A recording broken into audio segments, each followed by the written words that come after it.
Chapter the Third, A Strange Interview, which is a sequel to the last chapter under the seal of silence, could not keep her bondslave.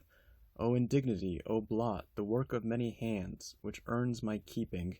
It was fortunate for the girl that the possession of money occasioned Mr. Sykes so much employment next day, in the way of eating and drinking, and withal had so beneficial an effect in smoothing down the asperities of his temper, that he had neither time nor inclination to be very critical upon her behaviour and deportment, that she had all the abstracted and nervous manner of one who is on the eve of some bold and hazardous step, which it has required no common struggle to resolve upon, would have been obvious to his lynx-eyed friend Fagin, Mr. Fagin, who would most probably have taken the alarm at once.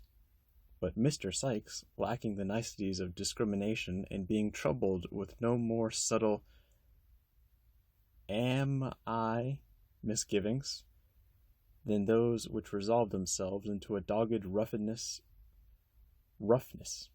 of behavior towards everybody, and being furthermore in an unusually amiable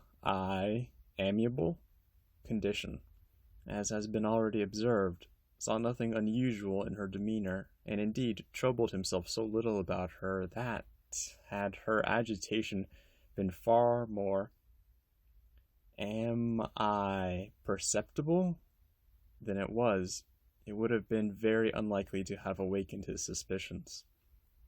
As the day closed and the girl's excitement increased, and when night came on and she sat by, watching till the housebreaker should drink himself asleep, there was an unusual paleness in her cheek, and fire in her eye, and even Sykes observed with astonishment.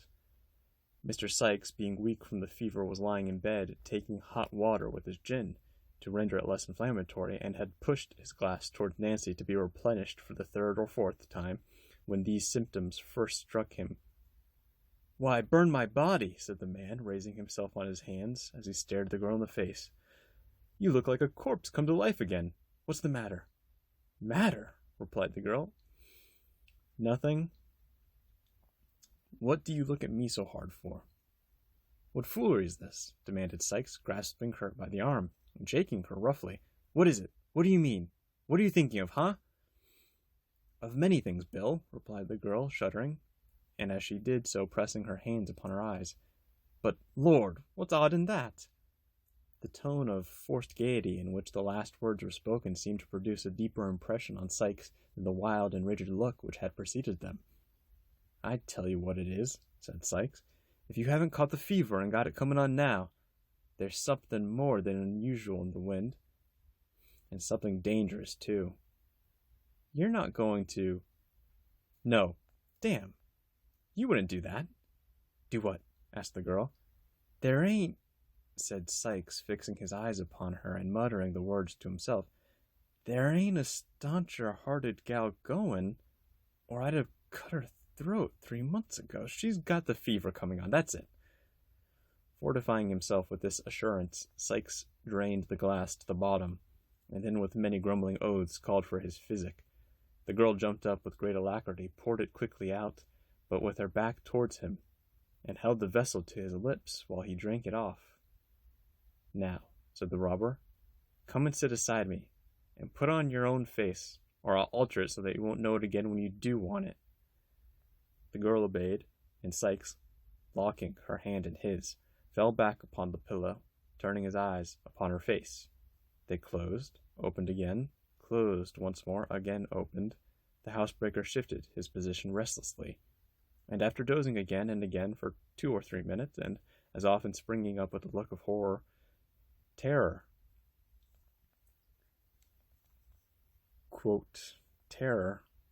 and gazing vacantly about him, was suddenly stricken, as it were, while in the very attitude of rising, into a deep and heavy sleep. The grasp of his hand relaxed. The upraised arm fell languidly by his side, and he lay like one in a profound trance. "The laudanum has taken effect at last," murmured the girl, as she rose from the bedside. "I may be too late, even now." She hastily dressed herself in her bonnet and shawl, looking fearfully round from time to time, as if, despite the sleeping draught, she expected every moment to feel the pressure of Sykes' heavy hand upon her shoulder. Then stooping softly over the bed, she kissed the robber's lips, and opening and closing the room door with noiseless touch, hurried from the house. A watchman was crying 9:30 down a dark passage through which she had to pass in gaining the main thoroughfare. "Is it long gone, the half-hour?" asked the girl. "It'll strike the hour in another quarter," said the man, raising his lantern to her face. "And I cannot get there in less than an hour or more," muttered Nancy, brushing swiftly past him and gliding rapidly down the street. Many of the shops were already closing in the back lanes and avenues through which she tracked her way in making from Spitalfields towards the west end of London. The clock struck 10, increasing her impatience. She tore along the narrow pavement, elbowing the passengers from side to side and darting almost under the horses' heads, crossed crowded streets where clusters of persons were eagerly watching their opportunity to do the like. "The woman is mad," said the people, turning to look after her as she rushed away. When she reached the more wealthy quarter of the town, the streets were comparatively deserted, and here her headlong progress seemed to excite a greater curiosity in the stragglers whom she hurried past.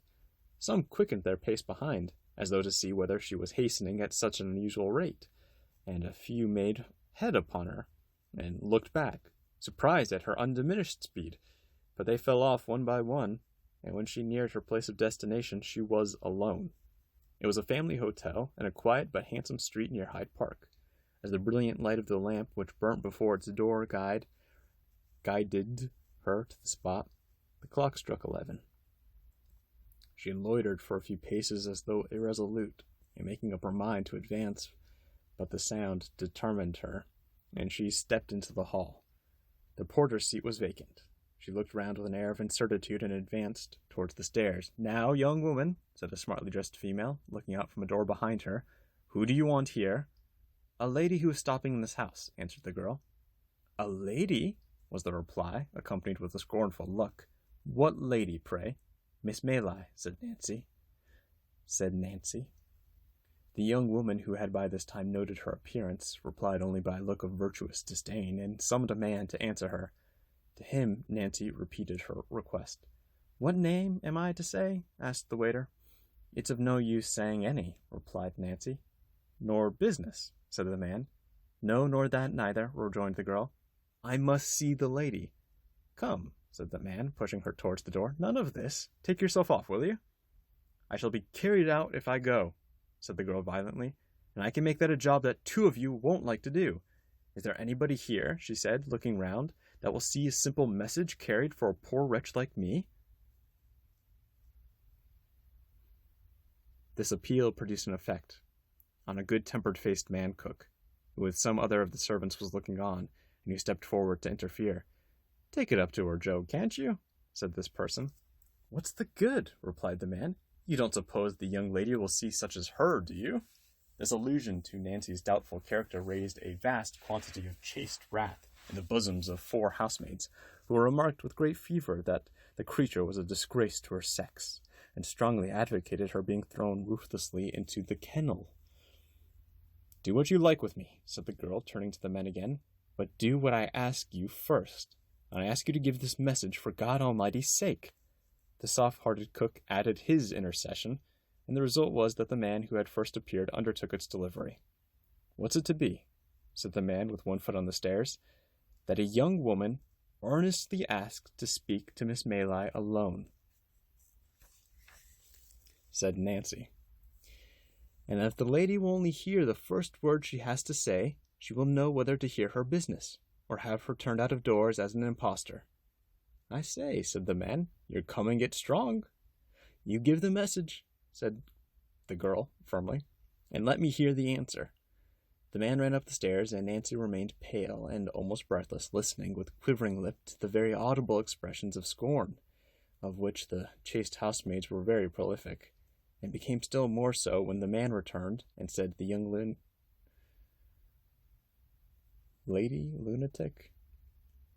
woman, quote, was to walk upstairs. It's no good being proper in this world," said the first housemaid. "Brass can do better than the gold which has stood the fire," said the second. The third contented herself with wondering what ladies was made of, and that the fourth took the first in a quartet of "shameful," with which the Dianas concluded. Regardless of all this, for she had weightier matters at heart, Nancy followed the man with trembling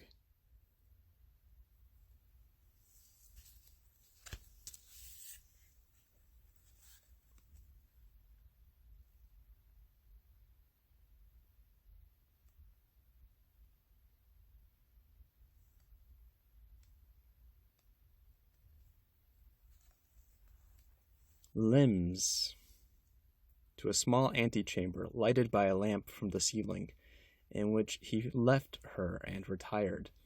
The girl's life had been squandered in the streets and the most noisome of the stews and dens of London, but there was something of the woman's original nature left in her still, and when she heard a light step approaching the door opposite to that by which she had entered, and thought of the wide contrast which the small room would in another moment contain, she felt burdened with a sense of her own deep shame, and shrunk as though she could scarcely bear the presence of her with whom she had sought this interview. But struggling with these better feelings was pride, the vice of the lowest and most debased creatures no less than of the high and self-assured, the miserable companion of thieves and ruffians, the fallen outcast of low haunts, the associate of the scourings of the jails and hulks, living within the shadow of the gallows itself. Even this degraded being felt too proud to betray one feeble gleam of the womanly feeling which she thought a weakness, but which alone connected her with that humanity of which her wasting life and obliterated all outward traces.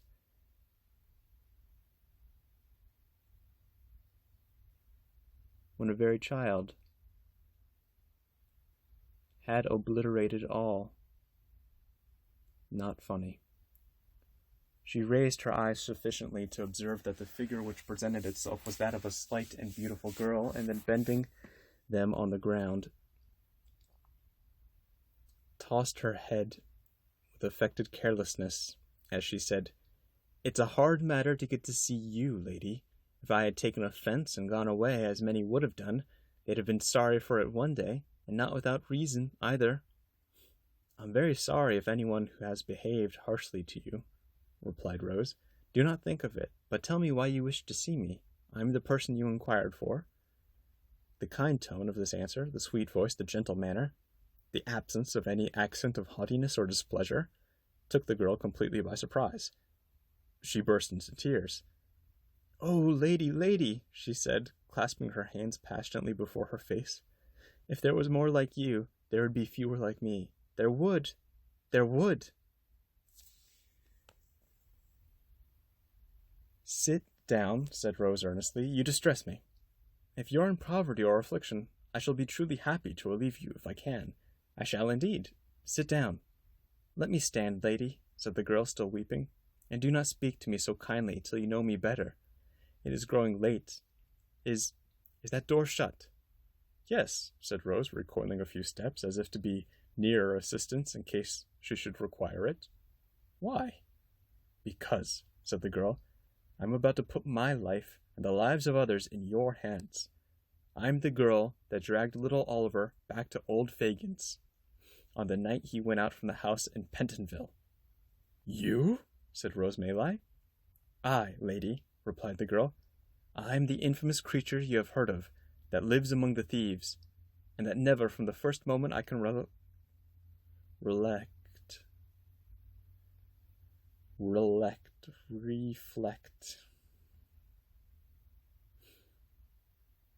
Quote, recollect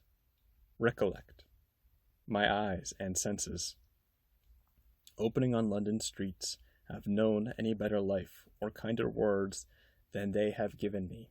So help me God. Do not mind shrinking openly from me, lady. I am younger than you would think, to look at me, but I am well used to it. The poorest women fall back as I make my way along the crowded pavement. What dreadful things are these?" said Rose, involuntarily falling from her strange companion.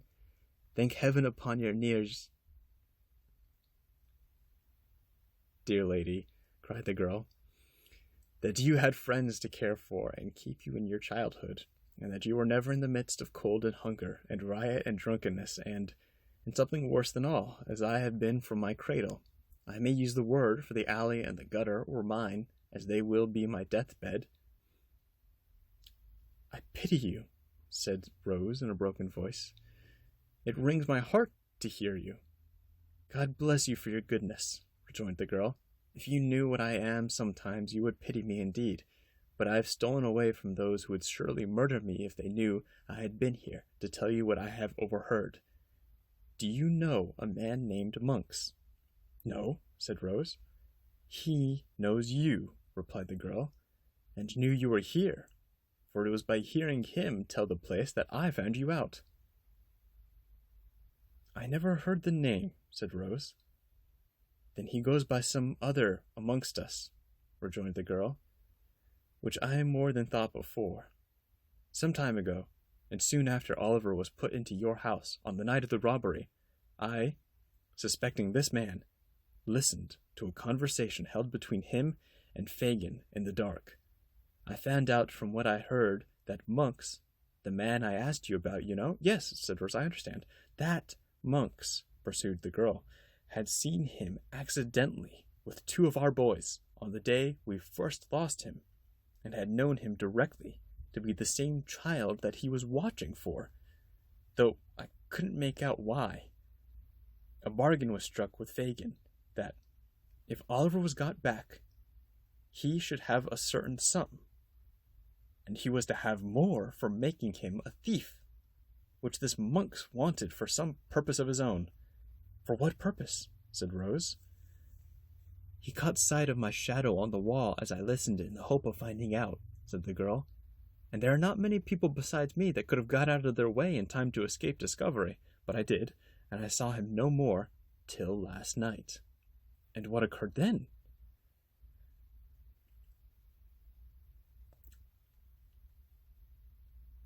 I'll tell you, lady. Last night he came again.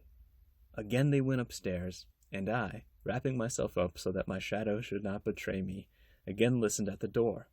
The first words I heard Monks say were these: So, the only proofs of the boy's identity lie at the bottom of the river, and the old hag that received them from the mother is rotting in her coffin.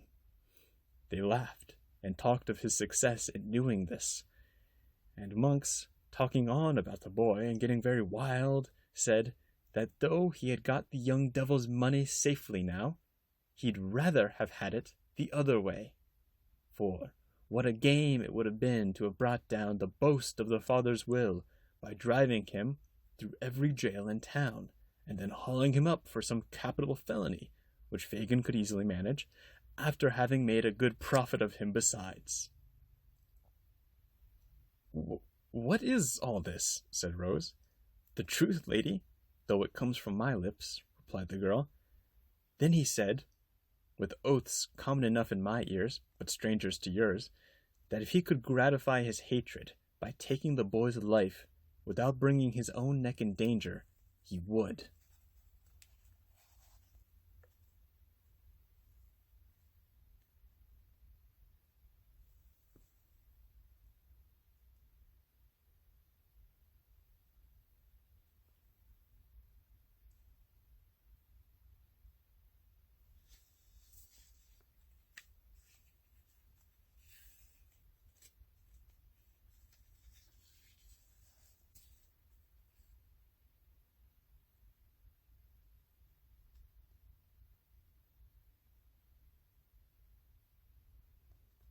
I should think not, said Mrs. Mann, who had of course laughed very much at Mr. Bumble's exquisite humour. You want for nothing, I'm sure. I should like, faltered the child. Hey day, interposed Mrs. Mann.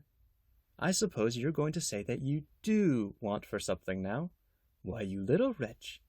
Stop, Mrs. Mann, stop, said the beadle, raising his hand with a show of authority. Like what, sir? Eh? I should like, faltered the child, if somebody that can write would put a few words down for me on a piece of paper, and fold it up, and seal it, and keep it from me after I'm laid in the ground. Why, what does the boy mean? Exclaimed Mr. Bumble, on whom the earnest manner and wan aspect of the child had made some impression, accustomed as he was to such things. What do you mean, sir? I should like, said the child, "to leave my dear love to poor Oliver Twist, and to let him know how often I've sat by myself and cried to think of his wandering about in the dark nights with nobody to help him. And I should like to tell him," said the child, pressing his small hands together and speaking with great fervor, "that I was glad to die when I was very young. For perhaps if I lived to be a man and grew old, my little sister who is in heaven might forget me or be unlike me, and it would be so much happier if we were both children there together."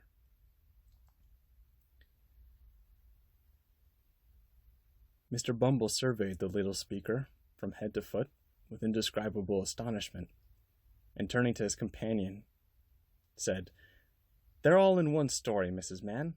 That audacious Oliver has demoralized them all." "I couldn't have believed it, sir," said Mrs. Mann, holding up her hands and looking malignantly at Dick. "I never see such a hardened little wretch." "Take him away, ma'am," said Mr. Bumble imperiously. "This must be stated to the board, Mrs. Mann." "I hope the gentleman will understand that it isn't my fault, sir," said Mrs. Mann, whimpering pathetically. "They shall understand that, ma'am. They shall be acquainted with the true state of the case," said Mr. Bumble pompously. "There, take him away. I can't bear the sight of him."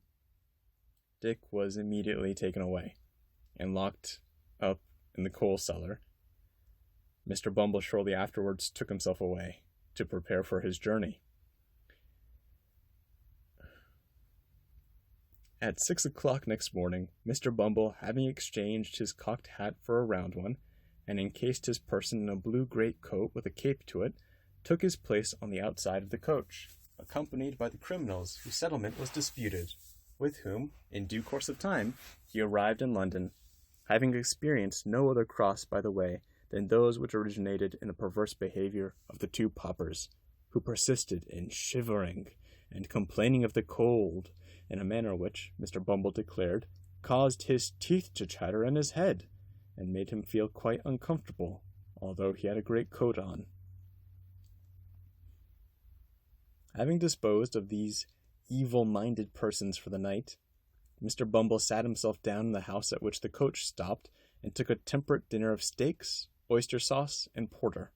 Putting a glass of hot gin and water on the mantelpiece, he drew his chair to the fire, and with sundry moral reflections on the too prevalent sin of discontent and complaining, he then composed himself comfortably to read the paper. The very first paragraph upon which Mr. Bumble's eyes rested was the following advertisement: 5 guineas reward. Whereas a young boy named Oliver Twist absconded, or was enticed, on Thursday evening last, from his home at Pentonville, and has not since been heard of, the above reward will be paid to any person who will give such information as may lead to the discovery of the said Oliver Twist, or tend to throw any light upon his previous history, in which the advertiser is for many reasons warmly interested. And then followed a full description of Oliver's dress, person, appearance, and disappearance, with the name and address of Mr. Brownlow, at full length. Mr. Bumble opened his eyes, read the advertisement slowly and carefully, 3 several times, and in something more than 5 minutes was on his way to Pentonville, having actually in his excitement left the glass of hot gin and water untasted on the mantelpiece.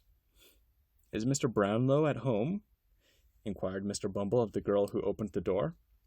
To this inquiry the girl returned the not uncommon but rather evasive reply of, "I don't know. Where do you come from?"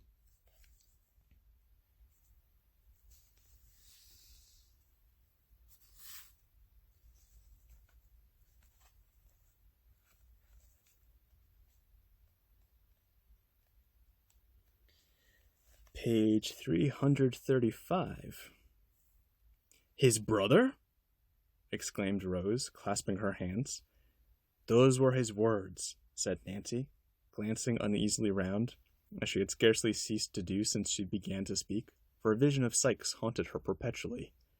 And more, when he spoke of you and the other lady, and said it seemed contrived by heaven, or the devil, against him, that Oliver should come into your hands, he laughed, and said there was some comfort in that too, for how many thousands and hundreds of thousands of pounds would you not give, if you had them, to know who your two-legged spaniel was?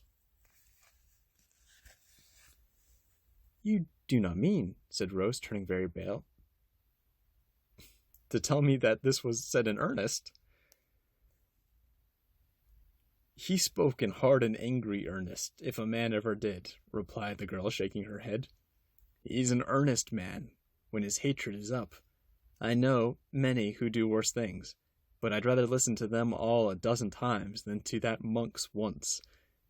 It's growing late, and I have to reach home without suspicion of having been on such an errand as this. I must get back quickly. But what can I do? Said Rose. To what use can I turn this communication without you? Back? Why do you wish to return to companions you paint in such terrible colors? If you repeat this information to a gentleman whom I can summon in one instant from the next room, you can be consigned to some place of safety without half an hour's delay. I wish to go back, said the girl. I must go back. I must go back. I must go back, because how can I tell such things to an innocent lady like you? Because among the men I've told you of, there's one, the most desperate among them all, that I can't leave. No, not even to be saved from the life I'm leading now. Your having interfered in this dear boy's behalf before, said Rose, your coming here at so great a risk to tell me what you've heard, your manner, which convinces me of the truth of what you say, your evident contrition and sense of shame, all lead me to believe that you might be yet reclaimed. I can't say this, said the earnest girl, folding her hands as the tears coursed down her face. Do not turn a deaf ear to the entreaties of one of your own sex. The first, I do believe, whoever appealed to you in the voice of pity and compassion. Do hear my words, and let me save you yet for better things. Lady, cried the girl, sinking on her knees. Dear, sweet, angel lady, you are the first that ever blessed me with such words as these, and if I had heard them years ago, they might have turned me from a life of sin and sorrow. But it is too late. It is too late. It is never too late, said Rose, for penitence and atonement. It is, cried the girl, writhing in agony of her mind. I cannot leave him now. I cannot be his death. Why should you be? Asked Rose. Nothing could save him, cried the girl. If I told others what I've told you, and led to their being taken, he would be sure to die. He is the boldest, and has been so cruel. Is it possible, cried Rose, that for such a man as this you can resign every future hope and the certainty of immediate rescue? It is madness. I don't know what it is, answered the girl. I only know that it is so. And not with me alone, but with hundreds of others, as bad and wretched as myself. I must go back, whether it is God's Christian wrath for the wrong I've done, I do not know, but I am drawn back to him through every suffering and ill usage, and should be, I believe, if I knew that I was to die by his hand at last. What am I to do? Said Rose. I should not let you depart from me thus. You should, lady, and I know you will, rejoined the girl, rising. You will not stop my going, because I've trusted in your goodness and forced no promise from you, as I might have done. Of what use, then, is the communication you've made? Said Rose. This mystery must be investigated, or how will its disclosure to me benefit Oliver, whom you are anxious to serve? You must have some kind gentleman about you that will hear it as a secret and advise you what to do, rejoined the girl. But where can I find you again when it is necessary? Asked Rose. I do not seek to know where these dreadful people live, but where you will be walking or passing at any settled period from this time.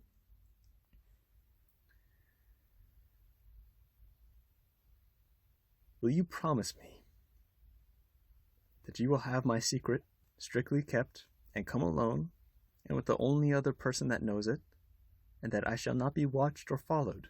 asked the girl. "I promise you solemnly," answered Rose. "Every Sunday night, from 11 until the clock strikes 12, said the girl without hesitation, "I will walk on London Bridge, if I'm alive." "Stay another moment," interposed Rose, as the girl moved hurriedly towards the door. "Think once again on your own condition, and the opportunity you have of escaping from it. You have a claim on me, not only as the voluntary bearer of this intelligence, but as a woman, lost almost beyond redemption.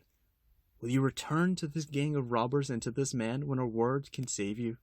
What fascination is it that can take you back and make you cling to the wickedness and misery?" "I can say this. Oh, is there no chord in your heart that I can touch? Is there nothing left to which I can appeal against this terrible infatuation?" "When ladies as young and good and beautiful as you are," replied the girl steadily, "give way your hearts, love will carry you all lengths. Even such as you who have home, friends, other admirers, everything to fill them. When such as me, who have no certain roof but the coffin lid,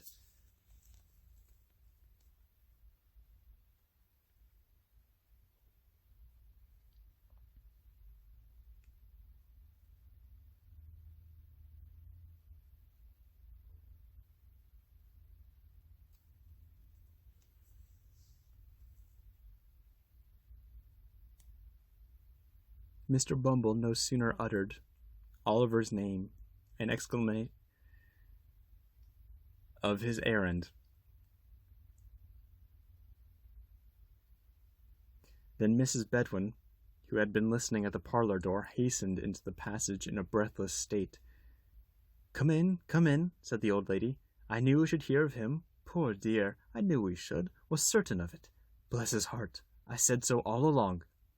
Having said this, the worthy old lady hurried back into the parlor again, and seating herself on a sofa, burst into tears. The girl, who was not quite so susceptible, had run upstairs meanwhile, and now returned with the request that Mr. Bumble would follow her immediately, which he did. He was shown into the little back study, where sat Mr. Brownlow with his friend, Mr. Grimwig, with decanters and glasses before them. The latter gentleman eyed him closely, and at once burst into the exclamation, "A beetle! A parish beetle! Or I'll eat my head!" "Pray, don't interrupt just now," said Mr. Brownlow. "Take a seat, will you?" Mr. Bumble sat himself down, quite confounded by the oddity of Mr. Grimwig's manner. Mr. Brownlow moved the lamp so as to obtain an uninterrupted view of the beetle's countenance, and said with a little impatience, "Now, sir, you come in consequence of having seen the advertisement." "Yes, sir," said Mr. Bumble. "And you are a beetle, are you not?" inquired Mr. Grimwig. "I am a parochial beetle, gentlemen," rejoined Mr. Bumble proudly. "Of course," observed Mr. Grimwig aside to his friend. "I knew he was. His great coat is a parochial cut, and he looks a beetle all over." Mr. Brownlow gently shook his head to impose silence on his friend, and resumed, "Do you know where this boy is now?" "No more than nobody," replied Mr. Bumble. "Well, what do you know of him?" inquired the old gentleman. "Speak out, my friend, if you have anything to say. What do you know of him?" "You don't happen to know any good of him, do you?" said Mr. Grimwig caustically, after an attentive perusal of Mr. Bumble's features. Mr. Bumble caught at the inquiry very quickly, and shook his head with portentous solemnity. "You see this?" said Mr. Grimwig. Mr. Brownlow looked apprehensively at Bumble's pursed-up countenance, and requested him to communicate what he knew regarding Oliver in as few words as possible. Mr. Bumble put down his hat, unbuttoned his coat, folded his arms, inclined his head in a retrospective manner, and, after a few minutes' reflection, commenced a few moments. It would be tedious if given in the beetle's words, occupying as it did some 20 minutes in the telling, but the sum and substance of it was that Oliver was a foundling, born of low and vicious parents who had from his birth displayed no better qualities than treachery, ingratitude, and malice, and who had terminated his brief career in the place of his birth by making a sanguinary and cowardly attack on an unoffending lad, and then running away in the night time from his master's house. In proof of his really being the person he represented himself to be, laid upon the table the papers he had brought to town, and holding his arms again, awaited Mr. Brownlow's observations. "I fear it is all too true," said the gentleman, sorrowfully, after looking over the papers. "This is not much for your intelligence, but I would gladly have given you triple the money, sir, if it had been favorable to the boy." It's not at all improbable that if Mr. Bumble had been possessed with this information at an earlier period of the interview, he might have imparted a very different coloring to his little history. It was too late to do it now, however, so he shook his head gravely and, pocketing the 5 guineas, withdrew. Mr. Brownlow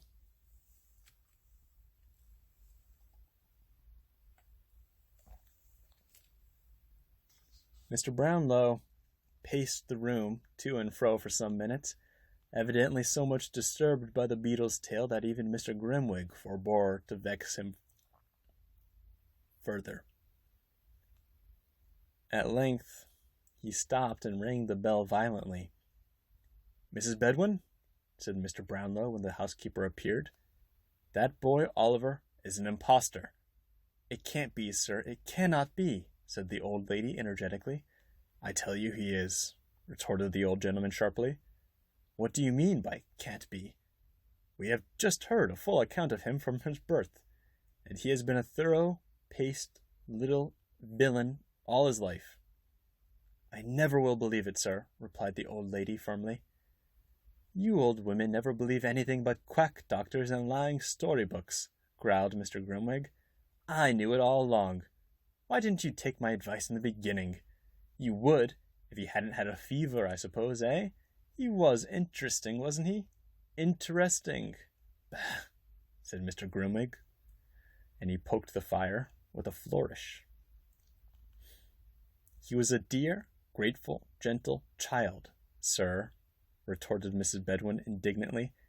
"I know what children are, sir, and have done these 40 years, and people who can't say the same shouldn't say anything about them. That's my opinion." This was a hard hit at Mr. Grimwig, who was a bachelor, but as it extorted nothing from that gentleman but a smile, the old lady tossed her head and smoothed down her apron, preparatory to another speech, when she was stopped by Mr. Brownlow. "Silence," said the old gentleman, feigning an anger he was far from feeling. "Never let me hear the boy's name again. I rang to tell you that. Never. Never on any pretense, mind. You may leave the room, Mrs. Bedwin. Remember, I am in earnest." There were sad hearts at Mr. Brownlow's that night. Oliver sank within him when he thought of his good, kind friends, but it was well for him that he could not know what they had heard, or it would have broken outright.